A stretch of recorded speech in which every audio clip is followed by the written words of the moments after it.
Oi, gente. Estou um pouco sumida daqui do YouTube, mas vou tentar voltar e depois eu vou explicar tudo pra vocês. Mas hoje eu quero conversar sobre a verdadeira paz, que para alguns é a paz mundial e para outros é simplesmente o ato de você estar bem com as pessoas, com as famílias, tá tudo bem na vida, com sentimentos maravilhosos, aquela sensação de bem-estar. Mas, biblicamente falando, do que se trata da paz de Cristo que se trata em tantos versículos. E eu quero ler para vocês aqui em João, no capítulo 14, versículo 27. Deixo-vos a minha paz vos dou, não vou-la dou como dá o mundo. Não se turbe o vosso coração, nem se atemorize. Essa paz que aqui Jesus está dizendo, que tipo de paz é essa? Ao ler esse versículo e outros que falavam sobre a paz que vem de Cristo, eu comecei a perceber que a paz que Deus nos dá de fato é diferente da deste mundo. E eu gostaria de entender um pouco mais sobre isso. Quando eu estava lendo Lucas, eu percebi que vários capítulos, várias parábolas e vários momentos em que Jesus realizou cura, ele sempre falava sobre essa paz, principalmente aqueles que realmente tinham fé nele, que se arrependiam dos seus pecados. E Jesus, ele sempre perdoava essas pessoas e ainda mais dizia, vai-te em paz. Eu quero tratar sobre 3 histórias com vocês bem rápido, que é a pecadora que ungiu os pés de Jesus, a mulher que tinha hemorragia e foi curada e a cura do paralítico. Primeiro eu quero falar sobre a pecadora que ungiu os pés de Jesus. Esse capítulo vai se encontrar em Lucas 7, no versículo 36 ao 50, e eu vou tentar resumir para vocês. Um fariseu convidou Jesus para jantar na casa dele. E aí, geralmente esses jantares eram de portas abertas, as pessoas às vezes assistiam. E aí, teve um momento que chegou uma mulher, que provavelmente era prostituta, e se prostrou aos pés de Jesus, começou a chorar e limpava suas próprias lágrimas com o cabelo e derramou um perfume muito caro aos pés de Jesus. E o fariseu olhou para ele e pensou: se esse realmente fosse profeta, jamais ia deixar com que uma mulher dessa chegasse perto dele. Jesus, sabendo do pensamento dele, contou uma parábola que falou: se tem 2 devedores, um devendo 50 e outro 500, e uma pessoa perdoar essas 2 dívidas, qual foi a que ele perdoou mais? E aí logo a pessoa pensou: provavelmente a que devia 500 reais. Então Jesus disse: perdoados são os teus pecados. O que estavam com ele à mesa começaram a dizer entre si: quem é este que até perdoa pecados? Mas Jesus disse à mulher: a tua fé te salvou.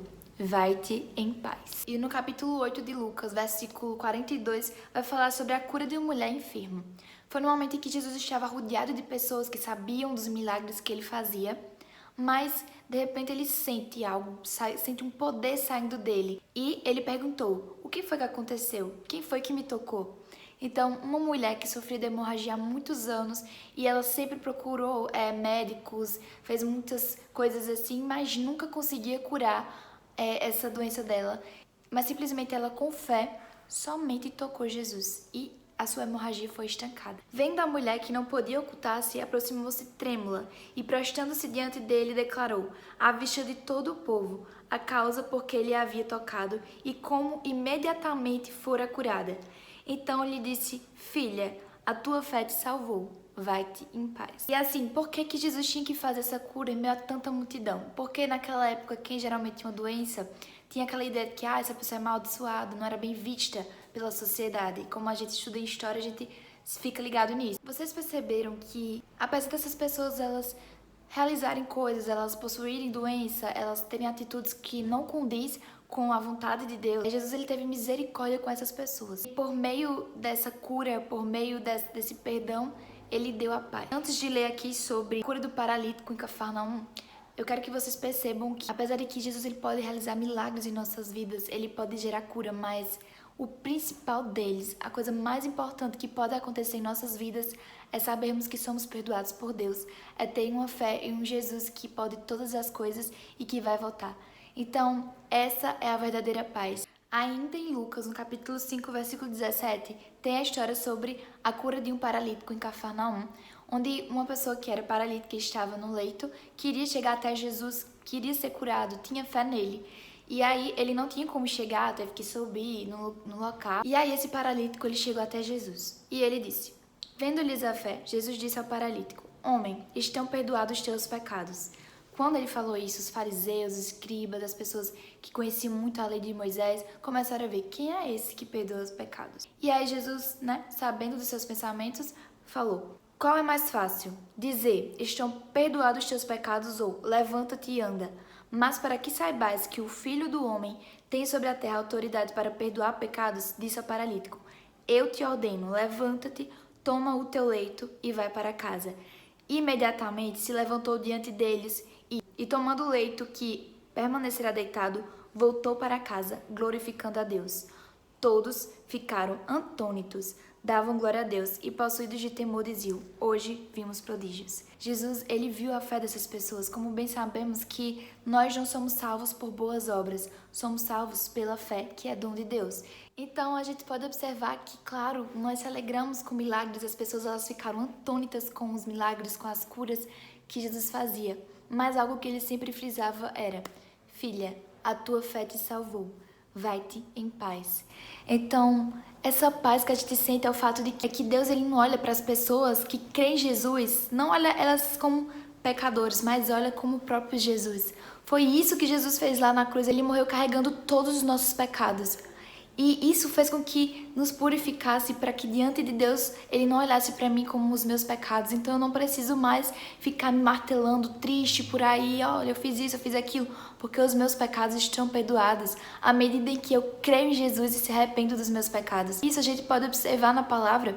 Uma pessoa que era prostituta diante das pessoas, dos fariseus, eles não iam chegar perto dela, ela é pecadora, mas Jesus deixou ela chegar perto dele e ainda mais perdoou seus pecados e disse que podia ir em paz. Assim como uma mulher que também sofria de hemorragia. Apesar dele ter feito uma grande cura na vida dela, né? Algo que ela sofria há muito tempo, o principal que ele falou, que ele frisou foi, vai-te em paz, a tua fé te salvou. Então, esse pensamento é muito importante. A gente precisa saber disso, que quando as coisas estiverem ruins, mesmo quando milagres ou curas não estejam acontecendo, se você crê em Jesus, se você se arrepende dos seus pecados, se há fruto do Espírito Santo em sua vida, se alegre. Para o Deus, ele é misericordioso, ele pode realizar curas, ele pode fazer tudo isso, mas lembrando que é para honra e glória dele. Como está escrito lá em Romanos, no capítulo 5, versículo 1. Tendo sido, pois, justificados pela fé, temos paz em Cristo, por nosso Senhor Jesus Cristo. Então, sempre quando você estiver passando por alguma coisa, ou simplesmente está tudo bem, lembre-se que a sua felicidade, lembre-se que sua maior esperança não deve ser nas coisas de aqui, não deve se apegar às coisas de aqui, porque o importante é que tudo isso vai passar, tudo isso vai mudar, mas Deus ele vai continuar e ele vai vir buscar os seus filhos. Então, é nessa palavra que a gente tem que se alegrar. E é essa a verdadeira paz. Que mesmo ao meio dos problemas, mesmo as coisas acontecendo, sempre notícias ruins, mas a paz de Cristo habita em meu coração, porque eu sei que Ele carregou todos os meus pecados e eu sei que eu não merecia. Por isso que isso se chama graça imerecida. Então, essa era a palavra que eu queria trazer para vocês hoje. Eu tentei resumir ao máximo, queria falar mais, mas eu queria pedir para vocês, claro, se quiserem, ler sobre Lucas, ler sobre os evangelhos e aprender mais desse Jesus, que nós devemos cada vez mais se espelhar e ser parecido com ele. Não esqueçam, gente, de compartilhar esse vídeo com seus amigos, de curtir e de comentar também, certo? Fique com Deus e até o próximo vídeo.